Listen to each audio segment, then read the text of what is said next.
Avitina rano menjanahary no eto amin'ny fanentanana. Manana vahiny sika amin'ny fandaharana amin'ny androany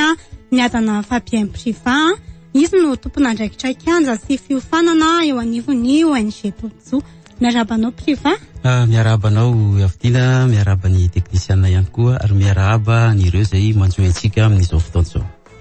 Araka izany dia hitafatafa araka amin'ny vahiny sika io mpanamoaloha hevitra hoe ny parlemanta ny andraikitra sy ny antom-pisiny eo amin'ny fampandrosoana dia asena sady ary ianao mpiaino andefa ny hevitrao amin'ny SMS amin'ny laharana 03308 850 02 afaka ataony ihany koa ny miantso mivatana amin'ny laharana 02022 443 90 na ny 02022 442 09.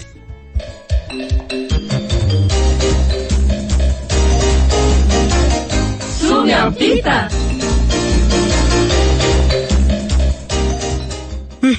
Ny parlemanta ny andraikitra sy ny antom-pisiny amin'ny fampandrosoana. Andeha aloha faritantsika amin'ny mpiaino privat hoe inona moa zany parlemanta zany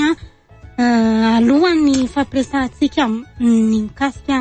ny vontoantony zany parlemanta zany hoe inona moa ny parlemanta. Raha fantarintsika tsotsotra amin'ny fomba tsotra ety am-piandohanana atao hoe parlemanta dia fahefana mamolavola sy manao lalàna amin'ny anaran'ny olom-pirenena na amin'ny anaran'ny tombotsoa iombonana ihany koa indrindra dia izay no mikasika ny hoe parlemanta. Fa andeha ho anontaniasika privat hoe inona tokoa moa no antony ivanianan'ny privat eto amin'ny fandaharana hitondran'izany hoe tetikasa iompanana amin'ny fanaraha-masony parlementaire izany. Ya, misaotranao zaho moa zany avy amin'ny ONG Tontso izay manana an'ilay tetikasa hoe Balaky. Balaky moa dia fiteny avy amin'ny faritra Atsimo-Atsinanana iny izay entina ilazana hoe mazava. Dia izay fahazavany zava-misy eo anivon'ny parlemanta izay no antony nananganana ny tetikasa satria raha malala fa zo ny olom-pirenena ny hoe mahazo vaovao marina sy mari-potitra nefa ny ireo tompona andraikitra izay mahalala an'izay marina izay nefa ny somary tsy mizara loatra n'izay vaovao tokony ho fantatry ny olom-pirenena tsirairay izay izay nisany antony nanangananay ny tetikasa Balaky ity mba hoentina nazavana amin'ny olona ataontsika hoe fitaovana anankiray zany io tetikasa io mba hoentina ampahafantarana ny parlemanta fa tsy ilay rafitra ihany fa na ny olona izay miasa ao anatin'izay rafitra izay ihany koa. Ny tsara ampahafantarana antsika mpiaino ny mikasika ny hoe parlemanta sy ny parlementaire satria misy mbola tsy mahafantatra ao anatin'izay hoe fa inona moa ny parlemanta, inona ny parlementaire. Dia ny parlemanta anaran'ny andraikitra, ny parlementaire ny olona mikambana ao anatin'ireo anteny ao anatin'ny parlemanta izay miandraikitra an'izay hoe asa maha-parlemanta izay. Raha zohina manko dia tafiditra anatin'ilay rafitra anankiray anatin'ireo rafitra telo izay mandrafitra ny republika sy ny demokrasia eto amintsika moa zany ny parlemanta. Ao ny fahefana mpanao lalàna izay ahitantsika ny solombavambahoaka sy ny loholona ireo no antsointsika hoe parlemanta. Ireo anteny mera roa reo zany no antsointsika hoe parlemanta. Dia ao koa moa ny fahefana mpanatanteraka indray ny gouvernemanta moa zany no ao anatin'izay dia ao ny fahefana mpitsara moa izay ahitantsika ny seha-pitsarana rehetra. Araka izany dia andeha ho zaraintsika telo ny fandaharana ho amin'ny anio hivalaparantsika bebe kokoa mikasika an'izany hoe parlemanta izany. Ao amin'ny fizarana voalohany no iresahantsika mikasika ny hoe inona ny rafitra misy ny parlemanta sy ny lalàna mifehy azy. Ao amin'ny fizarana faharoa kosa no iresahantsika hoe ny andraikitry ny parlementaire ny andraikitry ny parlemanta araka ny voalazan'ny lalam-panorenana. Dia ao amin'ny fizarana fahatelo nanaovantsika antsoavo amin'ny olom-pirenena, ny fiarahamonim-pirenena ary ny tompona andraikitra eo amin'ny fitondrana.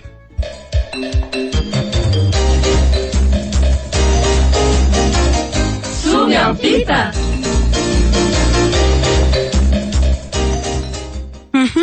Atao amin'ny fizarana voalohany tsika dia iresaka mikasika an'izany hoe fanazavana ny parlemanta efa napiditra an'izay ihany privat eo ny fandeha ho fantarintsika bebe kokoa. Efa niresaka misy teo mikasika ny hoe araka ny rafitra demokratika dia misy ny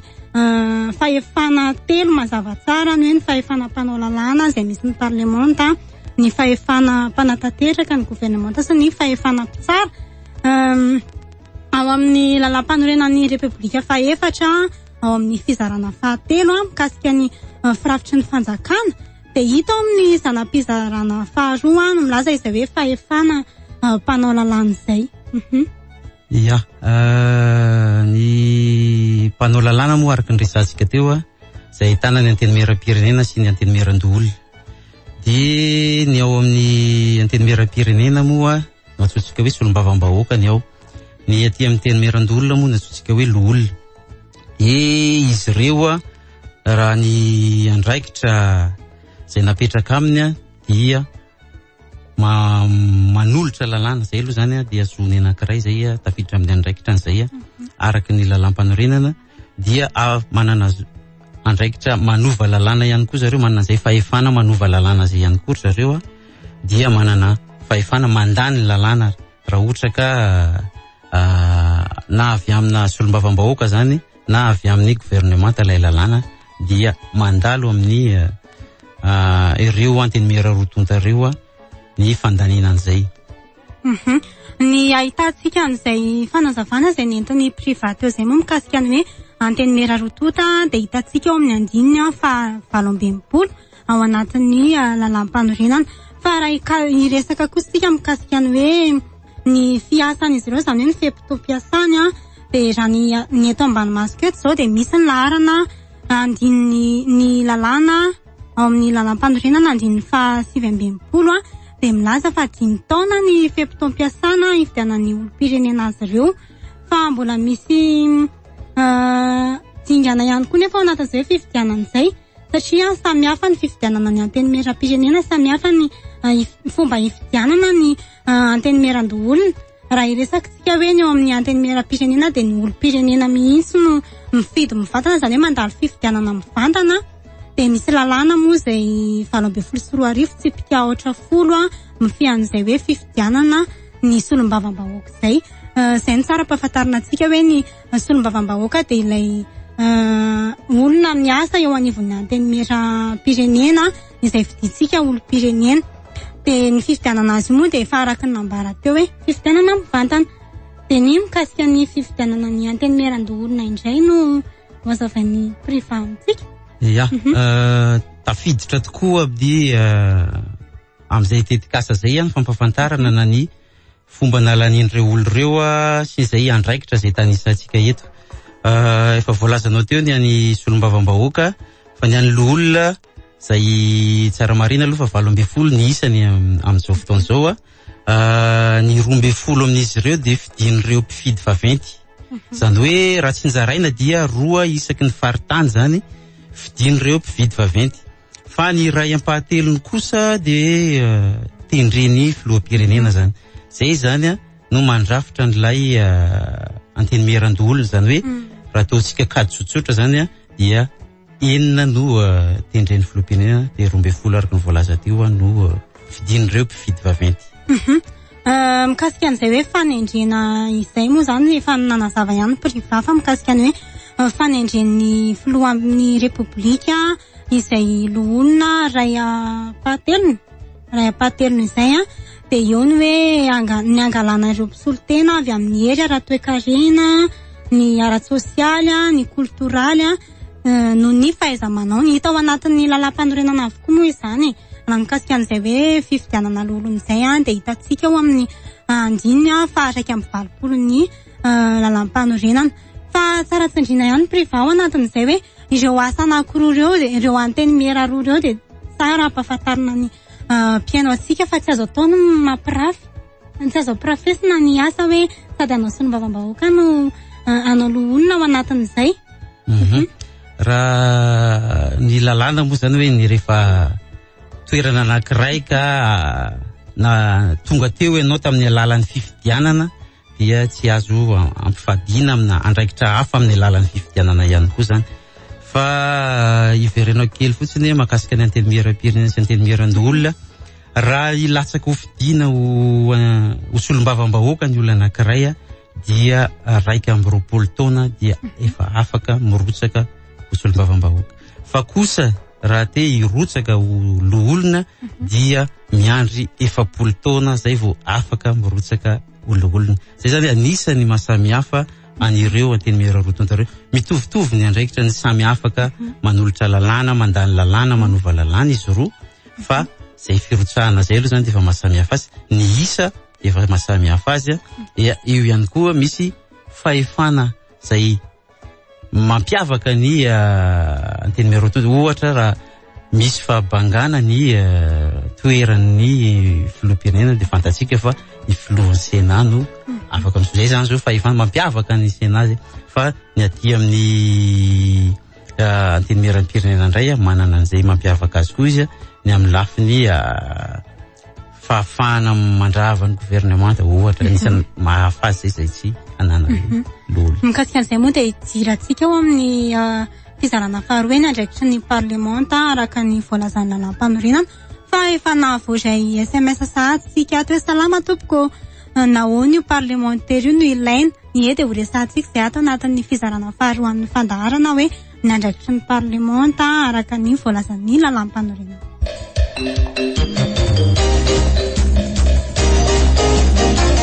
Soamiampita.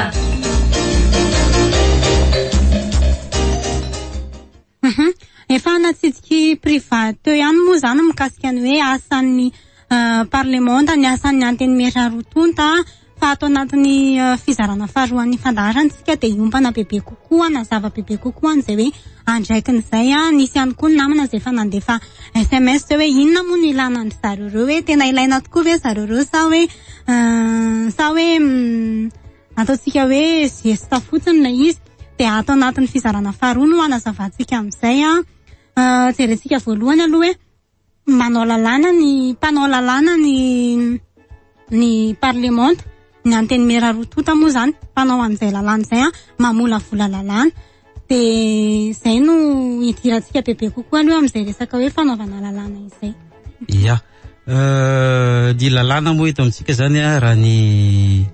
fiaviany zany dia efa natsidika teo ihany izy hoe raha ohatra ka solombavam-bahoaka iray ao anatin'izay fahefany zay dia afaka manolotra lalàna. Iny zany ataontsika hoe tolo-dalàna zany ny antsointsika an'izy iny. Dia rehefa mandalo na solombavam-bahoaka na ny lolona moa zany afaka manana an'izay fahefany zay. Fa raha ohatra kosa ka avy amin'ny gouvernemanta no iaviany lalàna, iny antsointsika hoe volavolan-dalàna. Fa ny parlemanta ihany no mandany an'ireo lalàna roa ireo zany na avy amin'ny gouvernemanta na avy amin'ny parlementaire. Araka ny maha hoe solombavam-bahoaka moa zany satria io no tena anarana manaitra ny sainy maro kokoa noho ny hoe loholona satria ny solombavam-bahoaka io misolo ny vava-vahoaka misolo tena ny vahoaka dia mamantatra sy mitatitra ny entaentam-bahoaka izy eny amin'ny faritra mahalany azy dia mitatitra izay eo anivon'ny antenimera-pirenena karaketina ho lalàna izay arahan'ny membre ao anatin'ny antenimera-pirenena mandany araka ny lalàna izay no andraikitra voalohany aloha ny solombavam-bahoaka hoe mitatitra an'izay etaeta mamantatra an'izay hoe inona ny filan'ny olom-pirenena eny fotony izay eo amin'ny faritra izay nahalany azy izay. Dia iny no entina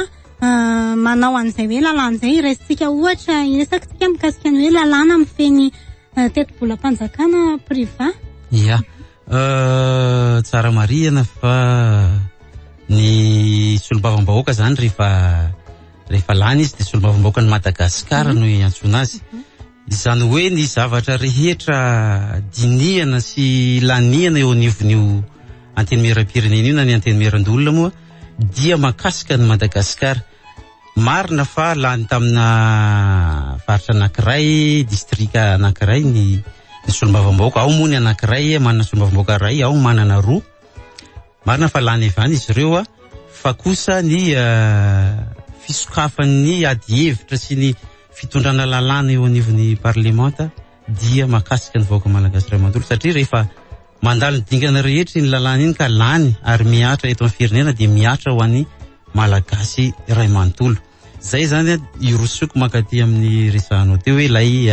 tetibolam-panjakana zay voalaniny antenimera rotonta vo tsy ela akory zay nasimpanovana moa izy io teo anivony antenimera-ndolona de niverina tena anivony antenimera-pirenena ary lany fandroandray tsy nasiana fanovana zany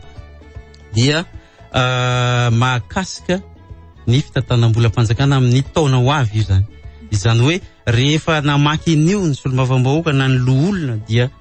tokony nijery hatrany zava-misy amin'ny firenena ray manontolo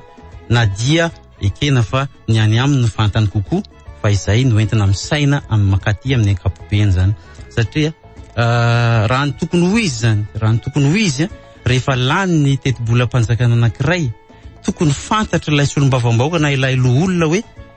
tafiditra ao anatin'io tetibola io ve ny lalana makany aminy, ny hôpitaly zay tianao takiana, ny sekoly zay tianao takiana. Zany hoe tsy tokony hisy parlementaire himenimena aoriana ny famakina ny tetibolam-panjakana sy aoriana ny fandaniana ny tetibolam-panjakana. Tsy tokony hisy zay. Zareo no mandany an'io ary io no hiatra amin'iny taona ho avy iny. Tsy tokony ho hisy zany zay zavatra zay raha ny tokony ho hisy raha tena namaky sy nandinika an'ilay tetibolam-panjakana, lalàna ny feny tetibolam-panjakana zareo. Inona fa efa navaly ny fanontaniany namantsika tamin'ny SMS teo de entanina trano sika mpiaino ny loha-hevitrintsika ho amin'ny anio hoe ny parlementa ny andraikitra sy ny antom-pisiny amin'ny fampandrosoana ny firenena de entanintsika andefa ny hevitrintsika nanitikisika manambahinitsika atao anatin'ny fandaharana de afaka mandefa ny hevitrao amin'ny laharana 03308 850 02. Ie misy SMS andray salame lalàna manao ahoana ny tena ilaina. Ie de efa nazavainy privaty moa zany mikasika an'izay hoe ny lalàna sy miatraika any amin'ny hoe filan'ny olo-pirenena eny fotony zay de isika olo-pirenena eny fotony mahita hoe inona ny filantsika zay de anjaran'ny solombavambahoaka no andraiky ny solombavambahoaka no mijery an'izay hoe inona ny filan'ny olo-pirenena eny fotony eny amin'ny faritra nahalany an'izay de mitatitra izay eo anivon'ny antenimera-pirenena ka mandrakitra izany ho lalàna araky ny efa voalaza teo moa hoe ohatra hoe ny hôpitaly de ny tetibola zay natokana ho an'ny fampianarana ohatra na ho an'ny fahasalamana sy ny sahala am'izany de izay no andraikitra voalohany ireo parlementaire ireo. Zava-dehibe araka zany ny asan'ny parlementaire satria ny lalàna no mifeny ataontsika hoe fampandehanan-draharaha politika pampandrosoana eto amin'ny firenena mba tsy ahafahana miopefy ihany koa satria ao anatin'ny asan'ny parlementa ny fanaraha-maso ny asan'ny fahefana mpanatateraka ao anatin'izay. Ia, rehefa lany ilay tetibolam-panjakana teo dia ny mpanatateraka tokoa no manatateraka izay voarakitra anatin'io lalàna io zany. De ny parlementatsika zany na ny loholona na ny solombavambahoaka dia manara-maso ny fanataterana an'izay zay lalàna lany zay hoe tateraka ve sa tsy tateraka zay zavatra voarakitra ao anatin'io lalàna io. De ny voatselatsika voamaly angambany zay raha tsy diso dia misy ny fifampiresahana eo anivon'ny parlementa sy ny gouvernementa zany. Ny loholona moa omaly fa ny any antenimera-pirenena fa talohan'izay. Ny antony anaovana an'io fifampiresahana amin'ny gouvernementa sy ny antenimera io de hoentina indrindra anaovan'ny gouvernementa tatitra ny zava-bita nandritra n'iny fotoana anankiray satria fantatsika fa mivory mandritry ny 90 andro ny antenimera rotonta indroa isa-taona. Iny ataontsika hoe fivoriana ara-potoana. Indroa isa-taona izy io talata voalohany volana Mai ny iray manomboka eo dia ny talata fahatelo ny volana Oktobra ny iray. De manisa 90 andro tsika eo de zay ny faharitan'ny fivoriana ara-potoana ho an'ireo antenimera rotonta reo. Raha ny lalànantsika no jerena dia tokony isaky ny 12 andro anatin'izay 90 andro zay de tokony hisy fanakalozan-kevitra sy fampiresahana eo amin'ny gouvernementa sy ny antenimera zany. ranjoina tamin'ity 80 andro indray mandeha ity dia indray mandeha monja no nisy ny fifampiresana teo amin'ny gouvernement sy ny teny-mihera zany. Dia saika ho an'ny antenimieram-pirenena moa izay miisa 550 zareo dia somary efa any ariva be any zay vao hainao ny valiny avy amin'ny gouvernement tan'ireo fanontaniana izay apetraka zareo. Fa ny taty amin'ny loholona somary vitsivitsy ry zareo dia ataontsika hoe fohifohy ny fotoana zany dia mba hitan'ny olona rehetra eo amin'ny hainao manjery mpanjakana ny resadresaka izay natao tao. Dia izay zany no anasana ny olom-pirenena hoe ny zavatra rehetra tapahana eo anivon'io antenimera roa tonto io dia miatra eto amin'ny tany sy ny firenena ary miatra amintsika izay ponina eto amin'ny tany sy ny firenena ity ka tsara raha maso ihany hoe inona ny tapaka atao na inona ny tsy tapaka atao mba ahafahantsika maneho hevitra. Moa ireo antenimera roa tonto ireo araka ny resahanao teo hoe ny antenimera-pirenena moa ny tena hoe ny fidina mivantana nefa na izany na tsy izany na dia hoe ny ireo mpifidy vaventy ary ny fidiny lolo dia manana an'izay adidy manao tamerina andraikitra zay ireo rafitra ireo ary manana adidy mampafantatra ny olom-pirenena tsirairay amin'izay anton'izay hoe ny zavatra laniny eo anivon'ireo antenimera ireo dia miatra eto amin'ny tany sy ny firenena ary miatra amin'ireo olona ponina eto ka tsara raha fantatra ny olom-pirenena tsirairay indrindra mialoha ny andaniana ilay lalàna. Tsy hoe akory hoe efa lany ilay lalàna dia izay vao mampahafantarana ny olona fa tsara raha mbola vao manomboka amin'izao andro ny fampiasana ny teknôlôjia izao moa zany efa manana page Facebook avokoa zareo ny antenimieram-pirenena no manana tranokala ny olona moa mbola tsy misy tranokala fa tsara raha zaraina mialoha ireny zavatra ireny na hoentina ifampiresana anivon'ny olom-pirenena mba ahafahana olom-pirenena maneho hevitra satria izy ireo no ofezin'io lalàna io ihany koa rehefa avy eo. Ie, miresaka an'izay hoe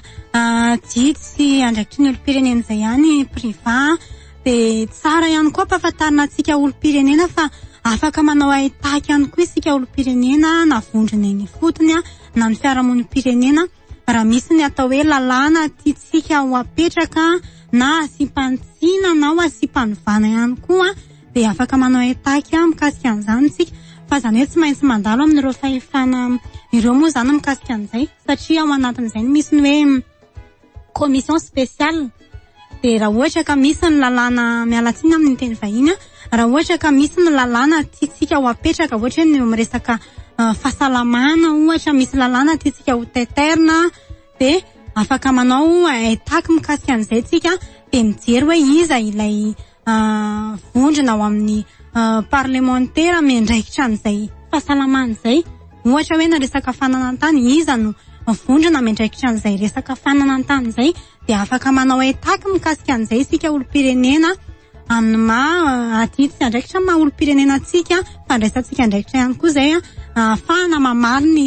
filantsika sy ny mety hoe olana misy any amintsika ny fotony tsirairay avy any araka ny voalazan'ny lalam-panorenana foana moa zany nitondrako azy eto satria tsika tsy afaka nivoana amin'ny lalàna dia amin'ny andininy 770 andalana 4 dia misy hoe azon'ny olom-pirenena rehetra atao any manao fitarainana any amin'ny biraon'ny antenimieram-pirenena momba ny tsy fahavitan'ny solombavam-bahoaka iray ny asanakinina taminy na momba ny fietsika tsy nentina ataony tsy maintsy manome variny ainga na momba izany ny birao maharitra. Araka izany dia adidy sy andraikitra sika olom-pirenena manao an'izay fanaraha-maso izay manana zo ihany koa sika hitaky sy hitaraina raha misy ny hoe asa tsy totosana ataon'ireo parlementa ireo hoe misy asa tokony andraiketany nefa tsy taterana izay satria maha hoe solombavam-bahoaka izay moa no tena akaiky atsika sy no fiditsika mivantana amin'ny maha solombavam-bahoaka azy dia afaka ataontsika mametraka an'izay hoe fitarainan'izay zoantsika ihany koa izay amin'ny tany demokratika atsika dia zoantsika no mitaky an'izay tsy manindrisika atsika akory hitolona fa fitakiana ny hoe zavatra tsy rariny fitakiana tsy amin'ny herisetra fa aradrariny ao anatin'izay. Manana SMS maromaro indray tsika ato na voaray SMS salama tompoko tsara be ny fandaharana fa ahafantarana zavatra maro be izay mbola vitsy-pahalala ohatr'izany. Misaotra anareo tompoko. Salame, fa raha izao aloha tsy dia ilaina loatra ny ankabeazan'izy ireo satria maro amin'izy ireo tsy misy asa ataony fa mandehandeha foana ka amiko tsy ilaina izy ireo. Ie dia efa araky ny voalazantsika teo hoe reto avy ny andraikitry ny parlementa dia anjarantsika olom-pirenena no mampatsiahy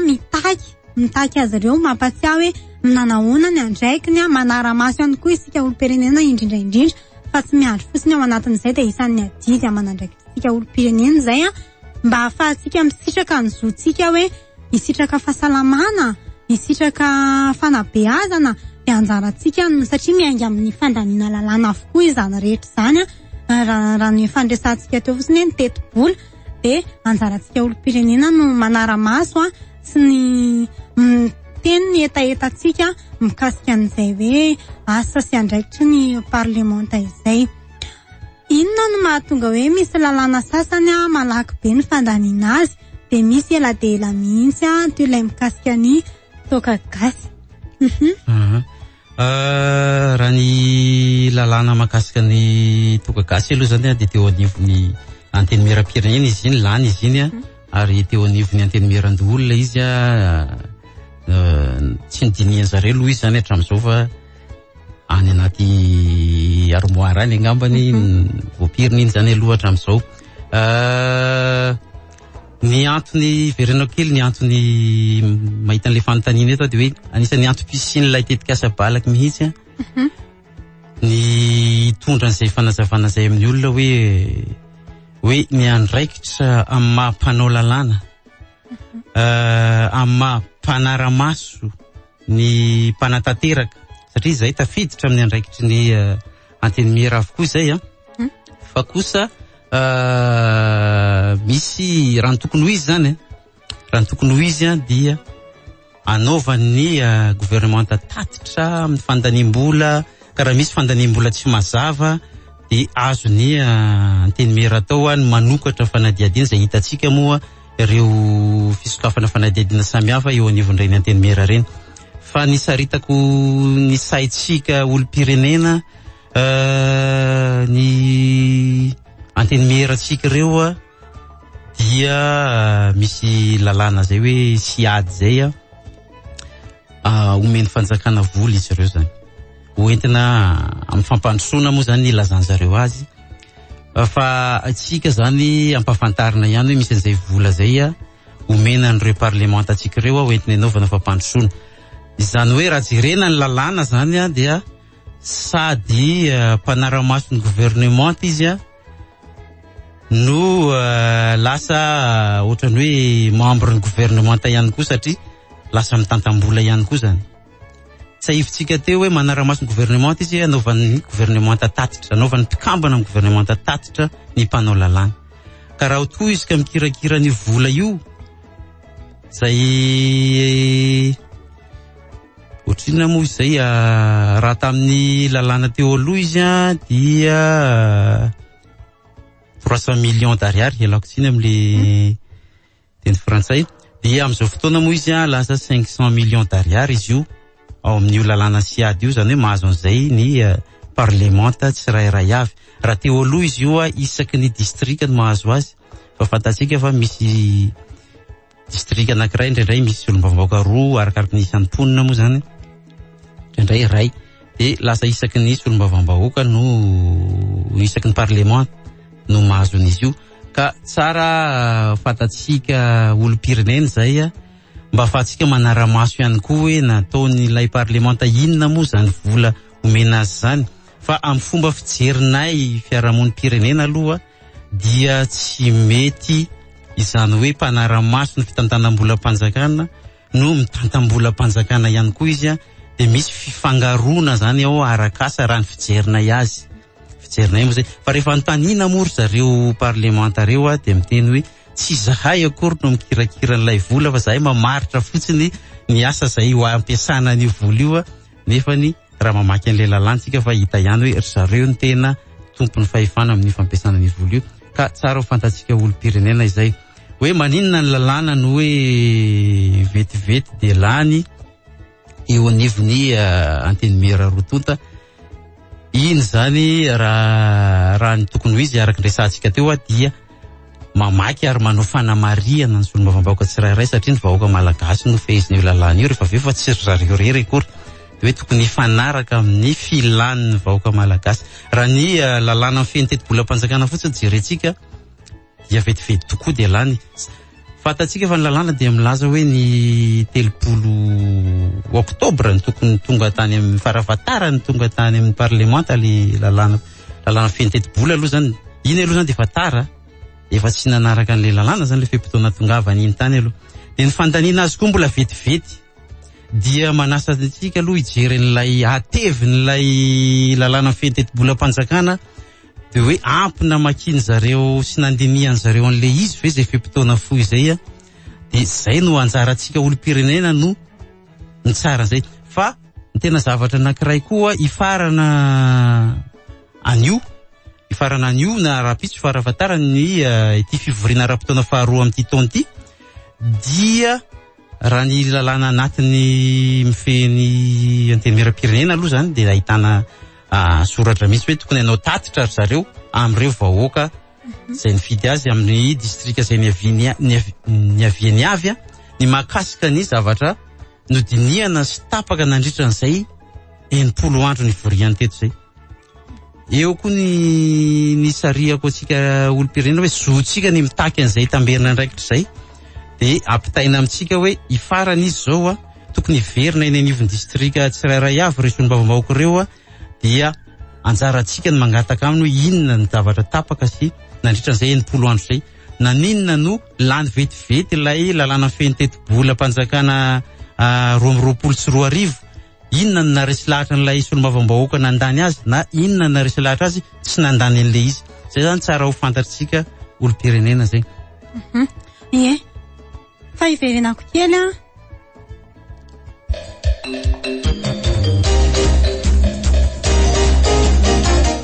Soamiampita.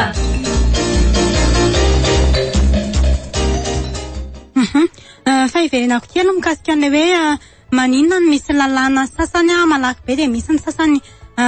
ela mihitsy volan'iny de tsara pahafantarina antsika aloha hoe inona avy moa ny dingana lalovina ao anatin'izay hoe fandaniana lalàna zay reny lalàna zay miatra eto amin'ny firenena reny de misy dingana maro zay lalovina. Mandalo aloha izy reny eo anivon'ny anteny mera-pirenena na ny tolo-dalàna io na ny volavolan-dalàna zay amin'ny fomba tsotra no anazavana antsika izay dingana ran'izay de diniana ireo lalàna ireo zay arahan'ny solombavambahoaka rehetra manapaka eo anivon'ny anteny mera-pirenena.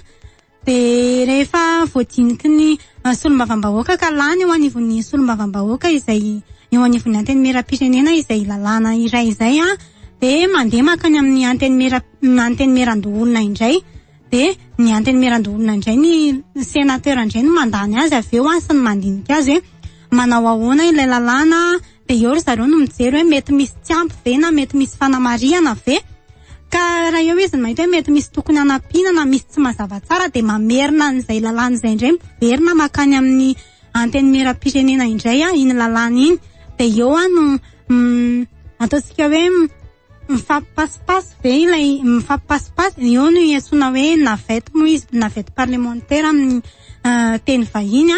de ifampidiniana ry zareo aloha ilay izy de alefa mandeha makany amin'ny anteny mera-pirenena de ny anteny mera-pirenena manintsy sy manazava n'izay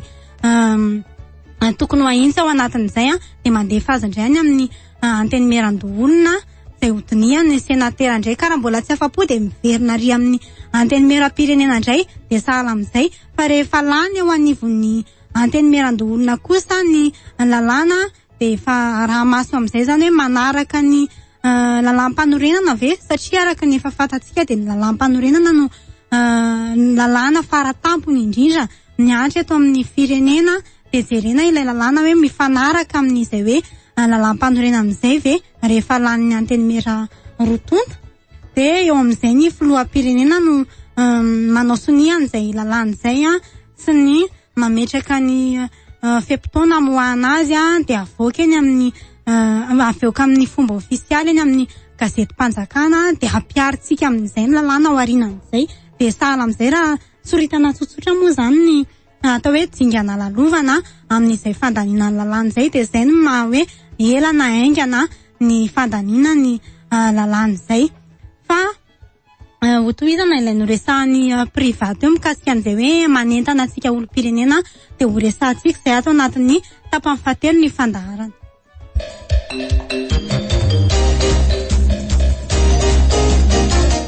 Soamiampita.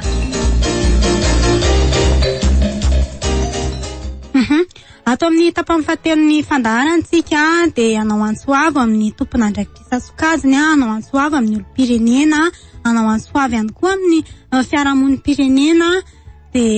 entanina trany anareo efa maromaro moa ny SMS tonga ato aleo arany anovakina ny SMS avy aminareo mpiaino. Salama ahoana ny tokony atao fa le député anay tsy mipetraka eto toerana mihitsy, fa misy ny gouvernoura misahana ny fotodrafitrasa, tokony misahana ny lalàna indrindra ny antenimera roa.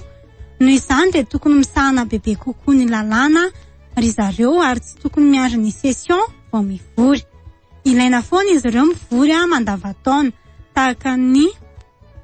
tapaka moa ilay SMS. Salama tompoko solombavam-bahoaka ve anangatanana fotsiny, tsisy tratra ho an'ny vahoaka. Sarosarotra ilay SMS tika mpiaino. Salama amiko nama, de parlement de tokony ho an'ny fanafiza-teny be ny SMS nareo mpiaino zany, ataovy mazava tsara. Salama tsy afaka mampandany lalàna ve nareo, tokony tsy anana petrabola ivelan'ny mpitondra eto Madagasikara. Salama afaka fotoana io lalàna io vao mety lany, moa ve toy izandray ny lalàna rehefa lany. De efa nazavana tamintsika teo ny dingana rana mikasika an'izay hoe fandanina ny lalàna izay. Akory aby ny parlemanta fa efa nampanao lalàna de ahitana olom-boafidy antsoina hoe solombavam-bahoaka arakaraky ny firenena, misy olo-tena ny olom-pirenena, ny faniriany ary ny zavatra ilainy bary avy aty Tosy ihany. Eko patanana ho anareo avy any Tosy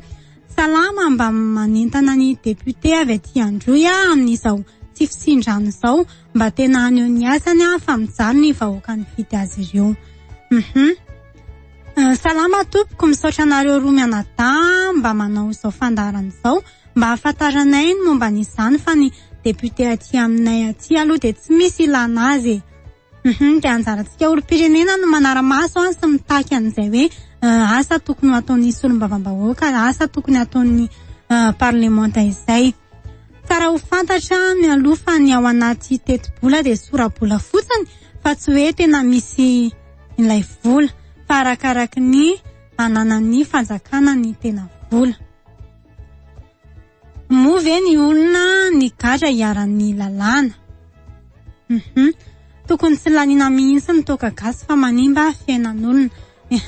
De ankasitrahana ianareo mpiaino mandefa ny SMS de irosotsika mikasika ny hoe antsoavo zay efa nandefa ihany moa nareo mpiaino, efa natsitika private ihany koa mikasika an'izay hoe antsoavo any olom-pirenena, ny anatanterahany olom-pirenena ny adity sy ny andraikitra no maha olom-pirenena azy de toy ny hoe fanaraha-maso ny asan'ny parlementaire zany. Eo ihany koa ny hoe fitakiana sy fahasahiana amin'ny teny raha toka misy asa tsy vitan'ny parlementa eo amin'ny ivon'ny olom-pirenena, eo amin'ny faritra na lan'ny parlementaire izay. Ny fanaraha-maso ny zava-misy eto amin'ny firenena ihany koa araka ny noresan'ny private hoe raha mandeha zao ny raha nandeha ny lalàna iray de arahantsika maso mikasika an'izay. Misy ny fitaovan-tserasera ny teknôlôjia efa mivoatra, eo ihany koa ny onjam-peo sy ny fampahalalam-baovao eny amin'ny hainao manjery eny de afaka anarahantsika izay ny fanaraham-baovao mba ahafantarantsika ny zava-misy eto amin'ny firenena hoe aiza ho aiza ny lalàna, manahoana ny asan'ireo parlementa ireo. Averiko atsidika ihany angamba ny tafiditra ao anatin'izay hoe fanentanana zay ny tetikasa Balaky zay ano ONG Tolotsoa io dia misy tranokaly izy io, misy tranokala VVV teboka Balaky teboka orga zany. Ao ahitantsika fampafantarana ny parlemanta rotonta, dia ao koa ny fampafantarana ireo mpikambana ao aminy, zany hoe ireo solombavambahoaka 120 sy ireo olona 20 hoe iza moa izy ireo efa ataontsika hoe efa mandafa afiry zao misy azy zao inona ny andraikitra ny taloha. Fa ankoatran'izay dia miezaka ihany koa zahay zany mifampiresaka sy mifanakalo hevitra amin'ireny solombavambahoaka reny mba hoentina raketina antsary moa zay sy feo, dia hoentina ao anatin'io tranokala io ampafantarina ny olona ihany koa mba hoe alalanjany hoe inona ny makasikasika ny solombavambahoaka zay ny olona niny. Dia ohatrohatran'izay ny fomba fiasanay zany. Ankoatran'izay zay manao ady hevitra ihany koa amin'ny tanora eny amin'ny anjerimanontolo moa zany tena anaovana izay ady hevitra zay hoe hoentinay mampafantatra hoe ohatrany ahoana izany hoe parlemanta izany ohatrany ahoana rehefa irotsaka, inona fepetra ilaina rehefa irotsaka, inona ny andraikitra araky ny lalàna, araky ny lalam-panorenana moa zany zay foana no ianganay zany hoe ny andraikitra ny parlemanta araky ny lalam-panorenana, satria misy amreo olona mitondra amin'izao fotoana ireo ao anatin'ny parlemanta zay mbola irotsaka amin'ny fotoana manaraka. Dia zay anaovana ezaka zany hoe mba tsy ho disotsika ao anatin'ilay masotsivana zay hoentintsika misafidy ny olona ho fiditsika, dia fantaro tsara fa tsy manao lalana na manao hôpitaly na manao tetezana no asan'ny mpanao lalàna, fa arak'izay anaran'izay hoe manao lalàna. Dia atsidiko indray mandeha hoe 80 andro ny faharetan'ny fivoriana ara-potoana iray indroa isa-taona izy no mivory. Ka raha ohatra ka mandritra ny fehim-potoana 80 andro izy hitantsika mandehandeha any amin'ny distrika misy antsika any fa tsy mivory ety amin'ny lapa-panjakana ety Antananarivo, dia tsy manao ny asany izy zany, satria zay no asany session voafaritry ny lalàna hoe mamonjy an'io ny parlemanta mandritra ny 80 andro. Dia nisy namantsika tena hoe tokony isy fivoriana tokony vory mandavataona ireo olo ireo anelanelany zay 80 andro ndrometona zay raha toa ka ilaina dia manao fivoriana tsy ara-potoana zareo, fa kosa tsy maharitra 80 andro akory, fa raha fara fahalavany dia 12 andro raha ohatra ka misy zavatra fandaniana lalàna ilaina maika ohatra, dia atao zay fanasan'izay. Dia anampiko an'izay hoe manasa antsika olo-pirenena trany anaraka ny raharaham-pirenena, manasa antsika hitsidika ny tranokala Balaky zay raha te afantapantatra mahakasika ny ireo parlemanta reo sy ny mpikambana ao aminy. Dia misy ihany koa page Facebook Balaky, dia hitanareo ao mahakasikasika ireo tetiandro sy loha hevitra dinihana lehibe ao anatin'ny teny mera rotonta reo dia hitantsika ao anatin'io page Facebook io avokoa. Dia misy ny atao hoe fivoriana azony daholo be hatrehana mandritra n'io fivoriana io, dia ireo zany anasana antsika olo-pirenena ihany koa zay hoe aty Antananarivo moa le fivoriana zay mandalo eto Antananarivo zany, mba anatrika hoe manahoana moa ny fandaniana lalàna, hijerijery hoe manahoana ny fomba fandaniana lalàna zany eo anivon'ny anteny mera, manahoana ny fomba aniady hevitra misy ao, manahoana arahana ho atsika ny faritra moa zany, dia hoe tsara ihany raha manaraka an'ireny ady hevitra eo amin'ny gouvernemanta sy ny parlemanta reny mba hitahitahantsika ny taratry ny zava-misy eto amin'ny firenentsika zany. Mankasitraka ny priva mikasika an'izay fanentanana ny olo-pirenena izay fa antsoavy ihany koa ny fiarahamonim-pirenena izay moa no antom-pisian'ny fandaharana hoe ho fampahafantarana ny olo-pirenena ny zava-misy eto amin'ny firenena, hoe manahoana zany asan'ny parlemanta zany, inona ny andraikiny inona ny antom-pisiny ho amin'ny fampandrosoana tokoa ve. Dia manao antsoavo ny fiarahamonim-pirenena amin'ny fanampiana ny olo-pirenena, amin'ny fampahafantarana sy fanentanana amin'ny sosiatizon'ny olo-pirenena manoloana ny asan'ny parlementaire izay efa nentin'ny priva teo ihany moa zany izy avy amin'ny fiarahamonim-pirenena dia nanao ny fanentanana ho antsika olo-pirenena. Misy SMS faraparany dia aleoaloha vakitsika kely ny gouvernementa ihany no afaka manara-maso ny anteny miera satria zareo manana 4 vola ary ny vahoaka kosa mandeha tongotra tsy manam-bola fa tsy afaka manaradia azy ireo. Misaotra. Efa voalazantsika teny aloha ny andraikitra sahan'ny parlementa ny ao anatin'izay rehetra izay. Anjarantsika olom-pirenena efa voalaza teo hoe anjarantsika olom-pirenena no manara-maso hoe mba tena mahavita ny asany ve ireo manam-pahefana ireo tsy ny nataontsika hoe tsy ny parlementa ihany na raha tsika maso fa na ireo fahefana-panatanteraka ny foton'ireo arany ataontsika hoe ny sefy-fokontany zao dia efa solon-tena-panjakana eny ifotony eny efa ataontsika zay dia efa anjara asantsika andraikitsika moa zany ao anatin'izay maha olom-pirenenantsika ny manara-maso ny asan'ireny sefy-fokontany reny manao ahoana ny asany eo amin'ny faritra misy atsika dia efa andraikitsika zay fa tsy voatery hoe anara-maso ny asan'ny filohan'ny repoblika no ataontsika fa na ny eny amin'ny faritra misy atsika arany. Dia antsoavy ihany koa ny tompon'andraikitra eo amin'ny fitondrana ny ampahafantarina sy hamaritra mazava tsara ny zava-misy sy ny raha mandeha eo anivon'ny parlementaire zany hoe raha misy ny torohay na ny vaovao tokony ho fantatry ny olom-pirenena dia tsara tsy ho fehezina izay na atao asiana hoe adila politika fa tsara avoaka izay fampahalalam-baovao izay torohay izay mba ho fantatry ny olom-pirenena hoe inona no raha mandeha amin'izao, inona ny zava-misy mandeha eto amin'ny firenena mba ahafahan'ny olom-pirenena manaraka an'izay raha izay tsy mahafantatra ny zava-misy eto amin'ny firenena misy azy ihany koa. Resaka fanentanana ho an'ny zareo mpitondra ianao teo zay ihany koa no idiranay hoe entanina foana no an'izay fanakalozan-kevitra izay satria hitatsika fa manomboka marina fa mety amin'ny mpanao politika ny olom-pirenena miraviravin-tanana amin'ny tsy mandray anjara fa mety amin'izareo zay satria lalàna eto amintsika moa miteny hoe nafiry no mifidy zareo eo dia lany foana ry zareo ekeny fitsarana foana ny fahalaniny nefany tsy izay ny tanjontsika fa ny rehetra no mandray anjara amin'ireny fifidianana moa ny tiako resahana satria raha jerena nisy taha 10 monja anatina distrika iray tamin'iny fifidianana solombavam-bahoaka iny zao raha jerentsika misy distrika anankiray 10 monja dia mba irina zany mba tena hoe ho resy lahatra amin'ny fifidianana izay atao ny olom-pirenena dia aoka ny rafitra tsirairay izay voatanisantsika teo ny mpanao lalàna ny mpanatanteraka ny mpitsara mba hifantoka amin'izay andraikitra nomena azy zay ary tsy hivoana amin'izay andraikitra nomena azy zay ary ianao fampahafantarana ny vahoaka ny zava-misy satria tompon-draharaha ny vahoaka dia tsy atahotra fanakalozan-kevitra tsy hoe rehefa mandritra ny propagandy zay vao hifanakalo hevitra fa mandritra ny fimpitoana hitondrany ihany koa zany. Zany hoe araka zany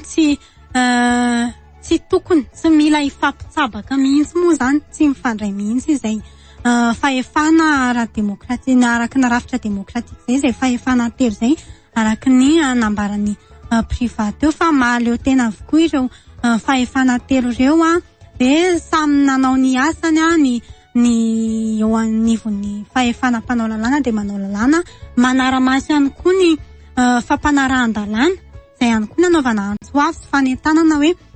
manara-maso ny hoe manaraka n'ilay lalàna ve mandeha ve ilay fampanarahan-dalàna manao izay fampanarahan-dalàna izay eo anivon'ny fahefana mpanatanteraka ankoatran'izay hoe manara-maso ny asan'ireo mpanatanteraka ireo dia manara-maso ihany koa izy ao anatin'izay ny hoe aiza ho aiza ny ataontsika hoe politika pampandrosoana zany hoe manao tombana ny asan'ny andraikitry ny parlementa ihany koa manao an'izay tombana izay hoe aiza ho aiza izay politika mpanjakana izay manao ahoana ny fandehan'izay ny fanaraha-maso an'izay dia mbola mazoto hatrany moa ny mpiaino mandefa ny SMS bonjour nenay ety aminay le voameran'ny fokontany ety aminay Tsirabe 2 Tsirabe 2 dia tena tsy hita mihitsy izay zavatra vitany fa mamolava be foana nefa koa le fanano hafahafa ilay toy any tsy solony mihitsy tsy misy zava-bita ety de ankasitrahana isika mpiaino nandefa ny SMS ankasitrahana ihany koa ny vahiny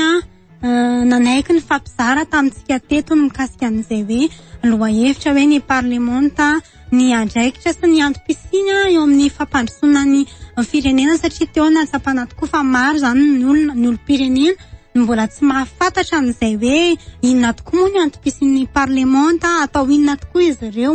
inona ny andraikiny amin'ny fomba ahoana inona ny lalàna satria na izay koa raha mahasadaikatra ny olom-pirenena sasasasany hoe atao inona tokoa moa le lalàna raha tsy misy ny lalàna dia ahoana fa ny lalàna no mamea ny fampandehanan-draharaha eto amin'ny firenena ny fampandehanan-draharaha eny amin'ny fatra sy ny fotony samy hafa eny dia izay no anentana antsika dia ankasitrahana ny fampizara tamin'izay ny vahiny dia ankasitrahana ihany koa ny teknisiana ao ambadika ao izay nampita ny feo tany amintsika tsirairay avy ihany ankasitrahana ny ekipa avy ao amin'ny Liberté 32 ny ara-nanomana an'ity fandaharana ity na andro na masaka na molavolana andritran'izay andro maromaro izay dia manome fotoana antsika amin'ny herinana an'ito izao indray izay hitondrana ny lohahevitra vaovao indray ao amin'ny isika mpiaino. Veloma tompoko. Sotra tompoko.